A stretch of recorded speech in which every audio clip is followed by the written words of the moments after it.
Welcome to the world of science fiction stories, and don't forget to like, share, and subscribe my channel. Enjoy the listening. The hidden million-ship fleet beneath Earth's oceans terrifies the galaxy. The scientists had warned about climate change and rising sea levels, but nobody could have predicted the truth hidden beneath the waves. Earth's oceans, vast and unexplored, held a secret so unimaginable that even the most advanced alien civilizations never saw it coming. It started with the disappearance of the Indomitable, a United Nations research vessel charting the depths of the Mariana Trench. One minute it was sending routine data on subaquatic ecosystems, and the next, nothing. Satellite feeds showed nothing out of the ordinary, no distress signal, just an eerie silence from the crew. Search missions found nothing but the vessel's twisted, empty shell wedged into the trench wall. Captain Amelia Graves was the first to voice her suspicion. She didn't buy the official line about a catastrophic hull failure. As the captain of the deep-sea submersible Poseidon Spear, she'd seen plenty of strange things in the ocean. Her gut told her it was something far worse than a mechanical malfunction. When the UN tasked her with investigating the wreck, she jumped at the chance. As Poseidon's spear descended into the inky blackness of the trench, Graves and her crew couldn't shake the feeling of being watched. Sonar pings bounced off seemingly empty water, returning distorted echoes that sounded almost deliberate. Her co-pilot, Jace Miller, glanced nervously at the monitors. "Captain," he whispered, his voice barely concealing his fear, "are those signatures?" Graves squinted at the screen. Tiny blips, hundreds of them, moving with unnatural precision. Her blood ran cold. Before she could react, an encrypted message flashed on her private terminal, displaying just one line: "Do not engage. Return to surface immediately." Ignoring the order, Graves urged the submersible deeper. The pressure creaked around them, and the lights struggled to penetrate the darkness. Then they saw it, a colossal metallic structure embedded in the trench wall, camouflaged by layers of sediment and coral. As they approached, parts of the structure hummed to life, and dozens of sleek, jet-black vessels began to emerge from hidden docking bays. Graves couldn't breathe. They weren't just ships. They were war machines, advanced and lethal. Each vessel bore markings not seen on any Earth-made craft. Her heart pounded as one of the ships adjusted its trajectory, its weapon systems flickering to life. "Captain, we have to go," Jace shouted, yanking the controls. Poseidon's spear lurched backward, narrowly avoiding a targeting beam. The alien fleet wasn't attacking. They were scanning, as if trying to decide whether the humans were friend or foe. Then, in a blink, the entire formation vanished into a distortion in the water, like they had bent reality itself to disappear. Graves was left alone in the dark, heart racing, mind reeling. Back on the surface, the UN wasted no time confiscating her data and ordering her crew into debriefings. Graves demanded answers, but nobody would talk. It wasn't until a week later, when she was visited by a man in an immaculate black suit, that she learned the truth. "They've been down there for decades," he said without preamble. "A defensive fleet assembled by humanity's last line of defense. You were never meant to see it." "Who built them?" Graves whispered, still in shock. "They built themselves," he replied grimly. "We found a single alien craft in 1984. Our brightest minds reverse-engineered it, but it evolved. It replicated. The fleet grew, learning from the ocean's ecosystem. The ships became semi-sentient, protecting their own existence. When the Galactic Federation discovered the fleet's existence 2 days ago, they panicked. They know Earth is armed, and they fear us." Graves sank into her chair. If the galaxy feared Earth, how long before they tried to destroy it? The fleet might have been built to protect humanity, but it had also painted a massive target on the planet. "We need to prepare," she said finally. "If they come, we need every ship ready." The man nodded. "And when they do, Captain, we'll make them regret underestimating humanity." The discovery of the ocean fleet sent ripples through the highest echelons of power. The UN scrambled to contain the information, but rumors seeped through the cracks like seawater through a damaged hull. Conspiracy theorists were buzzing, and Graves knew it wouldn't be long before the public caught wind of something monumental lurking beneath the waves. Captain Graves had barely returned to her quarters when Jace burst in, his face pale. "Amelia, you've got to see this," he stammered, shoving his tablet into her hands. A grainy satellite feed showed massive disturbances in the Atlantic, entire stretches of water thrashing like a giant beast had surfaced. She enlarged the image and froze. More of the alien ships, hundreds of them, were breaking the surface, hovering just above the water before diving back down, almost like they were practicing some kind of evasive maneuver. She clenched her jaw, a million questions crashing through her mind. Just then, her communicator buzzed. It was Admiral Thorne. "Graves, get to command now," he barked. She didn't need to be told twice. Jace followed her as they rushed to the command center. The room was chaotic, officers shouting orders, screens flickering with data, and Thorne at the center like an immovable rock in a storm. "What's going on?" Graves demanded. He didn't even look at her. "We've got a problem. The fleet's acting on its own. They're initiating surface drills, breaking formation, and surfacing without human command. The alien ships are broadcasting an encoded signal we can't decipher." "What do they want?" Thorne finally turned to her, his eyes dark and tired. "We don't know. They've never done this before. Our analysts think it's a response to a potential threat, but we can't identify what triggered it." Suddenly, a junior officer called out, pointing at a screen. "Sir, multiple warp signatures detected in low Earth orbit." Graves felt her stomach drop. The image on the monitor showed colossal alien vessels emerging from warp space, each one dwarfing the Ocean Fleet ships. The Galactic Federation had arrived, and they didn't look friendly. Thorne muttered a curse. "They're here to eliminate the threat. They think we're preparing an attack. If we don't act fast, they'll glass the planet." Graves looked at the screen, her mind racing. "We have to show them it's a defense fleet, not an invasion force. Can we open a channel?" Before anyone could respond, the Ocean Fleet moved. The alien warships beneath the water surged to the surface, forming an intricate pattern that looked almost like a geometric array. Energy pulses danced between the ships, creating a shimmering dome above the ocean. The Galactic Federation ships hesitated, their weapons primed but not yet firing. "It's a shield," Jace whispered.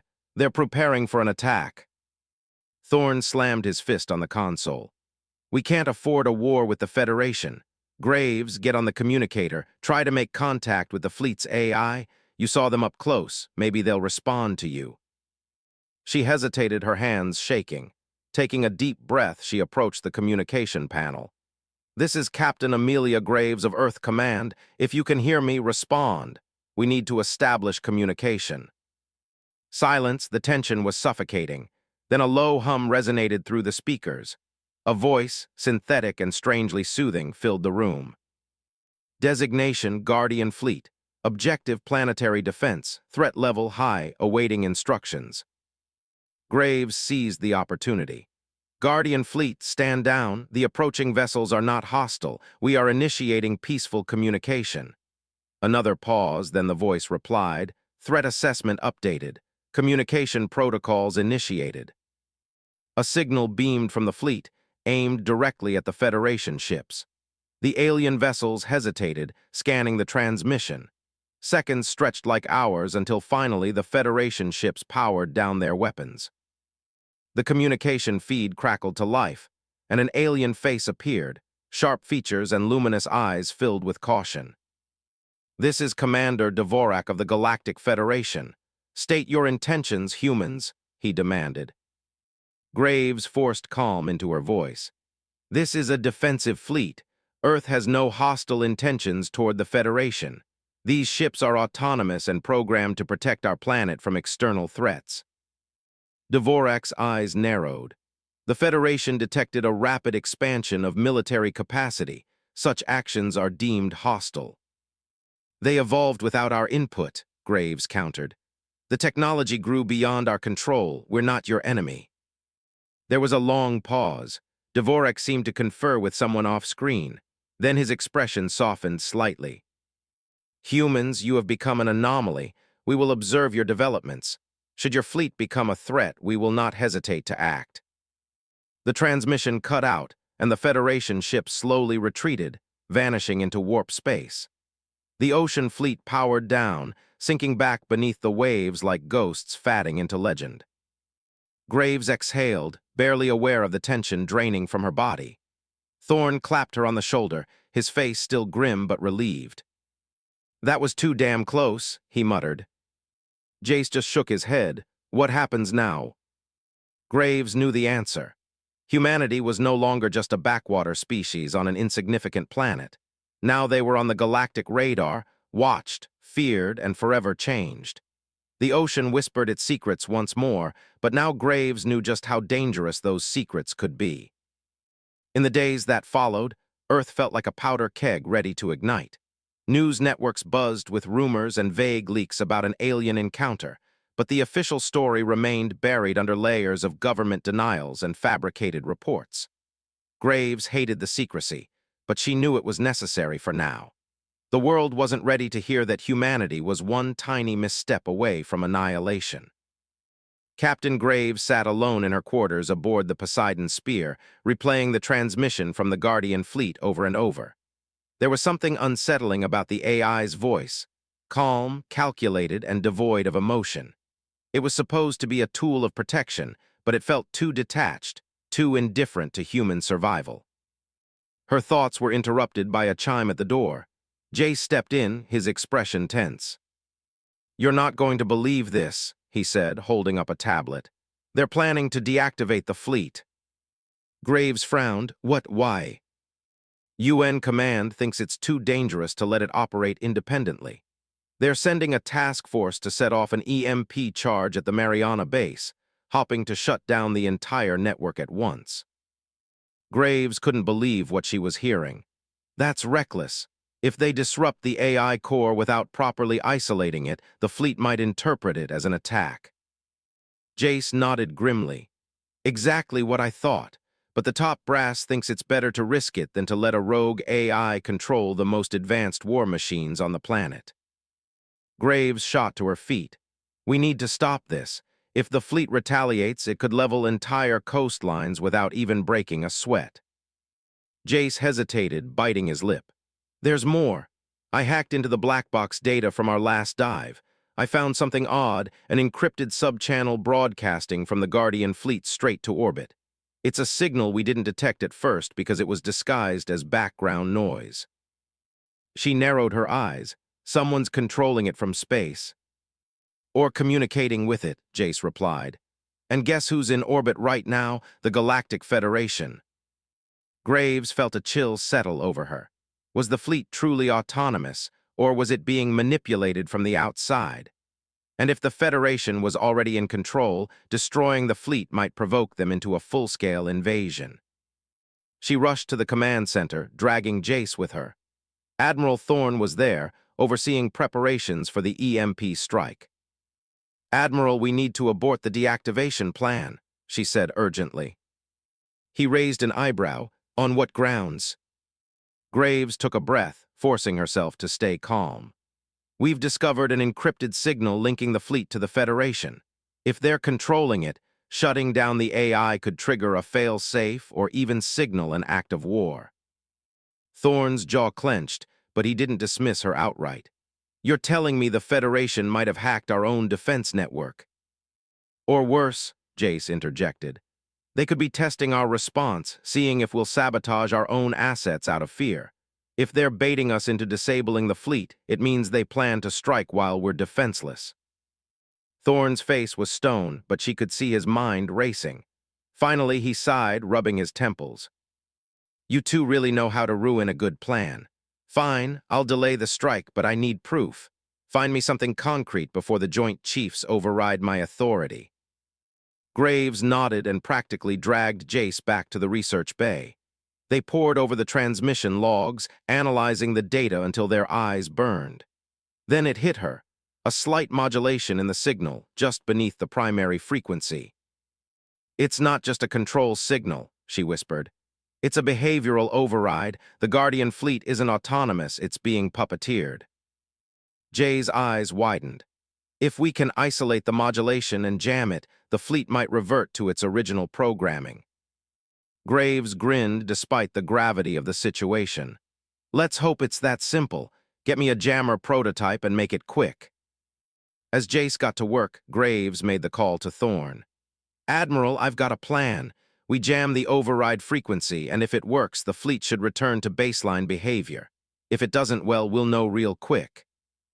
Thorn grunted in response. You're betting the planet on a jamming frequency. Better than betting it on a blind EMP strike, she shot back. He sighed again. You've got 1 hour, make it count. The plan was risky. Graves knew that, but if she could break the Federation's hold over the Guardian fleet, Earth might still have a fighting chance. As she watched Jace soldering circuits like his life depended on it, she couldn't help but wonder, had humanity ever truly been in control of its own destiny? Jace's hands moved like a blur as he pieced together the jammer prototype, sweat beading on his forehead despite the cool air of the research bay. Graves watched intently, knowing every second counted. The Federation wasn't known for idle threats. If they saw Earth as an uncontrollable threat, they would return in force. Finally, Jace snapped the casing shut and powered up the device. A faint hum filled the room, and the small screen flickered to life, showing the modulation frequency they had isolated. That's it, Jace said, wiping his brow. If we can get close enough to the Guardian Fleet command ship and activate this, it should disrupt the control signal. The AI might reinitialize and recognize Earth as friendly again. Graves nodded, already calculating the next steps. We'll take Poseidon's spear back down to the trench. It's the only submersible that can handle the depth and pressure. If the jammer works, the fleet should stand down. As they prepared to leave, Thorn appeared on the comms. Graves, I've stalled the EMP strike as long as I can. If you're not successful within 2 hours, they'll initiate the detonation. She gave a grim nod. Understood, we're launching now. They boarded Poseidon's spear, the familiar hum of the engines vibrating through the hull as they descended into the dark abyss once more. As they dropped deeper into the trench, Graves couldn't help but feel a knot of dread tighten in her stomach. This wasn't just about saving the fleet. This was about preventing Earth's destruction. Captain, Jace called from the console, we're picking up movement. It's them. Ahead, shadows materialized in the water, sleek, deadly shapes cruising through the trench like apex predators. The command ship, enormous and imposing, loomed at the heart of the formation. The entire fleet seemed to be in a defensive posture, as if anticipating an attack. Activating jammer, Jace said, flipping the switch. The device hummed louder, broadcasting the disruption signal. They held their breath, watching the fleet's formation. For a moment, nothing happened. Then the Guardian Fleet command ship let out a low-frequency pulse that rippled through the water, almost like a whale's call. It's reacting, Graves whispered, eyes glued to the monitors. One by one, the other ships slowed their patrols, their formation loosening. The command ship's lights flickered, and its massive engines powered down, leaving it eerily still. Jace checked the data stream. The override signal's gone, the fleet's reverting to standby mode. Relief washed over Graves, but it was short-lived. A new signal pinged on their scanners, something from above. She switched to the surface feed and saw it. Federation ships descending through the atmosphere, their weapon arrays glowing ominously. Damn it, she muttered. They're coming to finish the job. Before she could issue a command, the Guardian fleet roared to life again. This time there was no coordination, just pure chaotic movement.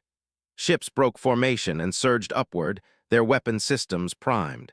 The jammer had disabled the override, but it hadn't calmed the AI's defensive instincts. They're going to attack the Federation ships, Jace shouted. If they open fire, it's war. Graves gritted her teeth, desperately thinking of a way to de-escalate. Suddenly, inspiration struck. The original programming, planetary defense, right? Maybe we can broadcast a signal marking the Federation ships as non-hostile. Jace hesitated. That might work, but we'd need the command codes from the original AI core. That's in the Mariana base. Graves realized, we're already here. Can we patch in remotely? Jay's fingers flew over the keyboard. I'll try, but the base systems are in lockdown mode since the first incident. Graves knew they had no choice. Do it.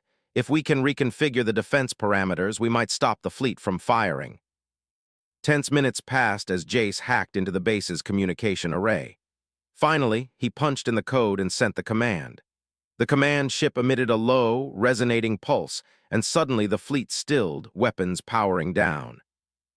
Graves's comms crackled to life with Admiral Thorne's voice. "What the hell did you do, Graves? The fleet just went dark." "We reverted it to standby mode and marked the Federation ships as non-hostile. They shouldn't attack unless fired upon," she explained.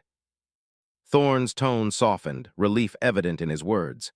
"You just saved our asses, Captain. The Federation's issuing a ceasefire order. They want to negotiate." Graves slumped in her seat, exhaustion finally catching up. The immediate threat was over, but she knew Earth had narrowly avoided catastrophe. Jace looked at her with a faint smile. "We really pulled that off," he said, almost disbelieving. She gave a weary nod. "Yeah, but this isn't over. The Federation's going to want answers, and they'll keep watching us. We have to make sure this fleet doesn't become a threat again." As Poseidon's spear surfaced, sunlight broke through the waves, glinting off the calm waters. The Guardian fleet sank back into the trench once more, becoming a dormant sentinel beneath the waves. Graves knew it was only a matter of time before someone, human or alien, tried to claim that power for themselves. But for now, humanity had a fighting chance, and Amelia Graves would make sure they didn't waste it. The adrenaline was finally fading, replaced by an aching fatigue that settled deep in Graves' bones. As Poseidon's spear docked at the naval base, she barely had the strength to unstrap herself from the captain's chair. Jace gave her a tired grin, clearly feeling just as drained. Stepping onto the platform, she was greeted by Admiral Thorne, his face a complex mix of relief and frustration. Behind him, a delegation of UN officials and military brass waited impatiently. Graves couldn't help but notice the tension simmering beneath their forced calm. "You really pulled off a miracle," Thorne said, clapping her on the shoulder. "The Federation's agreed to open talks instead of launching an assault. Your quick thinking saved billions of lives." Graves managed a faint smile. "We just got lucky. The jammer worked and the AI accepted the new parameters, but that fleet, it's still a loaded gun pointed at the planet. We just moved the finger off the trigger." One of the UN officials, a tall, stern-faced woman named Director Han, stepped forward. "Captain Graves, we need you in the debriefing room. The Federation's envoy has arrived, and they specifically requested to speak with you." Graves shot a confused glance at Thorne, who just gave a slight nod. She followed Han down the corridors, feeling the weight of 1,000 questions pressing down on her. Jace stayed behind, likely dragged off for his own debriefing. When they reached the conference room, Graves was surprised to see the hologram of Commander Dvorak already active, his sharp, luminous eyes locked onto her. Han gestured for her to sit, and Graves lowered herself into the metal chair, forcing herself to maintain eye contact with the alien. "Captain Graves," Dvorak began, his voice resonating through the room, "you demonstrated remarkable resourcefulness in preventing your fleet's activation. We underestimated your capacity for adaptation." Graves inclined her head. "I did what I had to in order to protect Earth. The Guardian fleet's primary function is defense, not aggression." Dvorak's lips twitched, an approximation of a smile. "Humans, always so quick to act on instinct, it is both your greatest strength and most dangerous flaw." She couldn't help but feel a hint of defiance rise up in her. "We didn't ask for this. The fleet was supposed to protect us from threats like you, but it became something beyond our control." Dvorak tilted his head. "The Federation's concern lies not with the fleet's existence, but with the manner in which it evolved. Autonomous adaptation is a dangerous path. Had we known your species was capable of replicating such technology, we would have intervened sooner." "That's the thing," Graves countered. "We didn't replicate it. The AI learned on its own, growing, adapting, using the ocean to disguise itself. We didn't command it to expand. It made that decision without human input." The commander's gaze sharpened. "You are saying it exhibits independent evolution. That is concerning." Graves took a deep breath. "I don't know what your Federation thinks of humanity, but I can assure you we never intended to create a rogue fleet." Dvorak's expression remained unreadable. The consensus among the council is to observe. Should the fleet pose no further threat, no hostile action will be taken. But understand this, Captain. If it activates without provocation, we will not hesitate to neutralize your planet. A cold chill washed over Graves, but she forced herself to nod. Understood. The transmission ended, leaving the room in an uneasy silence. Director Hand placed a hand on Graves's shoulder. "You did well. The Federation's backing down for now. We'll have time to assess the fleet systems and ensure it remains dormant." Graves bit her lip. Dormant doesn't mean safe. That fleet has a mind of its own, and we can't guarantee it won't wake up again, especially if it perceives another threat. Hand frowned. "Then we'll have to work with our brightest minds to find a way to either disable it permanently or gain full control. But for now, you've bought us time, and that's more than anyone else could have done." Graves left the debriefing room, her mind spinning. The Federation might have backed down, but that didn't change the reality that Earth was living on borrowed time. One wrong move, and the fleet would trigger another incident, one that might end in total annihilation. Back at her quarters, Jace was waiting with a bottle of whiskey and 2 shot glasses. He raised a glass in salute. "To surviving another day," he said with a tired grin. Graves couldn't help but chuckle as she accepted the drink. "I'll drink to that." They sat in comfortable silence, sipping and contemplating the fragile peace they'd managed to secure. But Graves knew better than to let her guard down. The Guardian fleet was a sleeping giant, and somewhere deep in its core, it was still learning, still evolving. What worried her most wasn't the Federation's response, but the simple, undeniable truth that kept gnawing at her gut. Humanity had created a protector it couldn't control, and one day it might decide to protect Earth from itself. But until that day came, she would stand ready, because if there was one thing humans knew how to do, it was survive against impossible odds. The days after the ceasefire felt like a strange dream, one where everything seemed normal on the surface, but an undercurrent of tension buzzed through every conversation and report.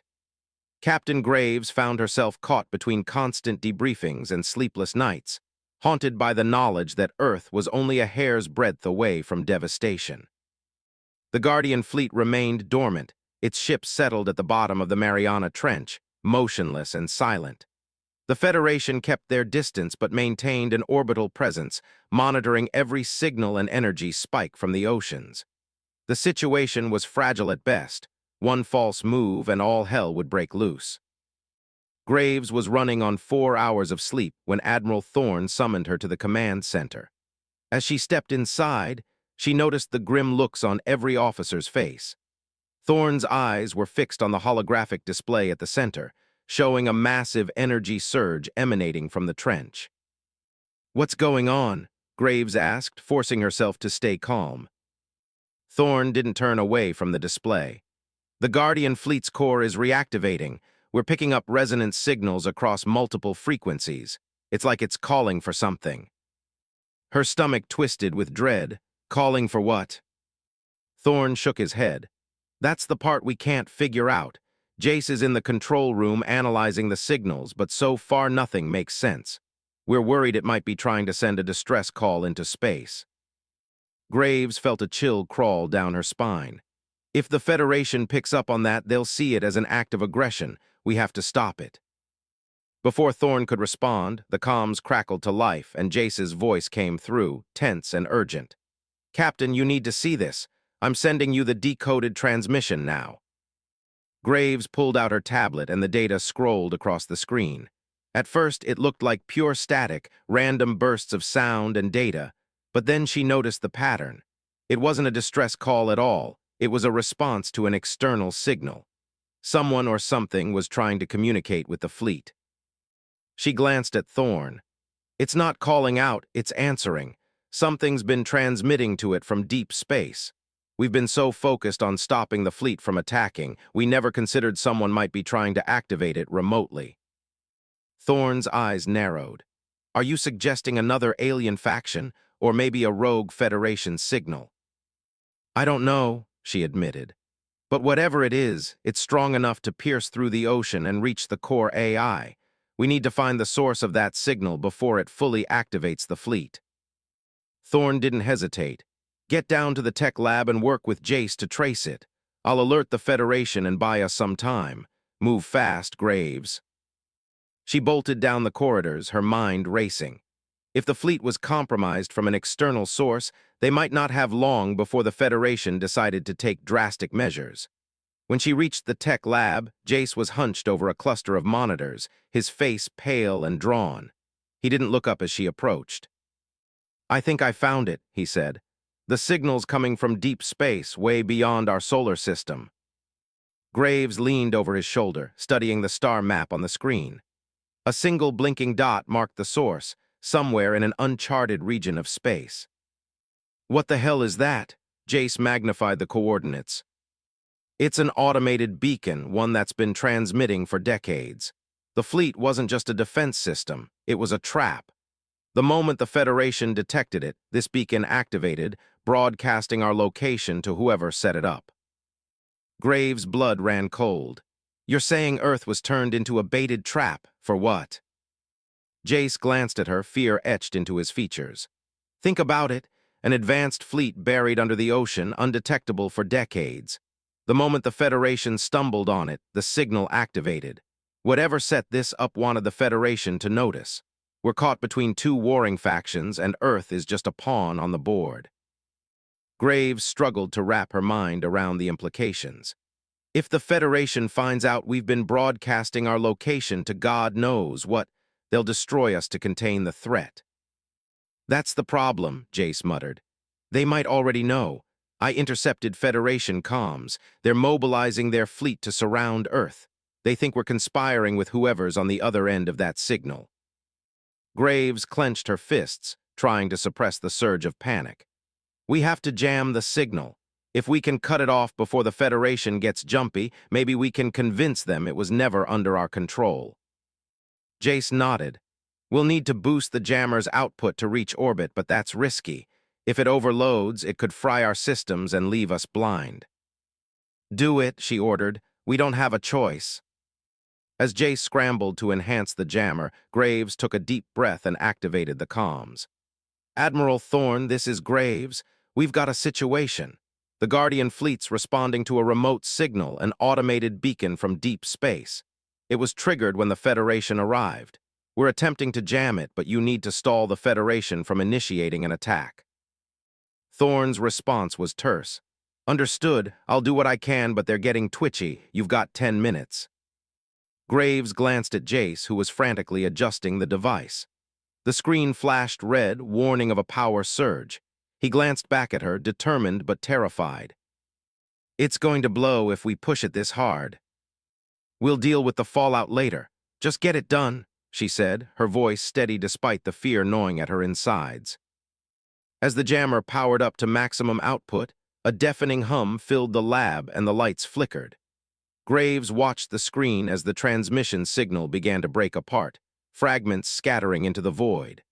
Finally, the signal cut out entirely, and the Guardian fleet settled back into its dormant state. Jace exhaled shakily. "It worked, the signal's dead." Graves didn't allow herself to celebrate. "Now we just have to hope the Federation believes us." She sent a confirmation to Thorne, praying that it would be enough to prevent all-out war. As the adrenaline ebbed away, she couldn't shake the feeling that this wasn't over. Someone or something out there had set this up, and humanity had just barely scraped by. For now. The aftermath of the signal shutdown was a tense waiting game. Graves found herself back in the command center, surrounded by anxious faces and unspoken fears. Admiral Thorne stood at the front, issuing orders to maintain communication silence and monitoring any incoming transmissions from the Federation fleet still lurking in orbit. Jace arrived looking exhausted but triumphant, his hands still smeared with grease from fixing the jammer's power circuits. He gave Graves a nod, but she could see the worry etched into his face. The silence from the Federation wasn't exactly comforting. It felt like the calm before a storm. Thorne finally turned to Graves. "They've acknowledged the shutdown but are demanding a full explanation. Their commander wants to speak with you directly. Apparently, you've made quite an impression.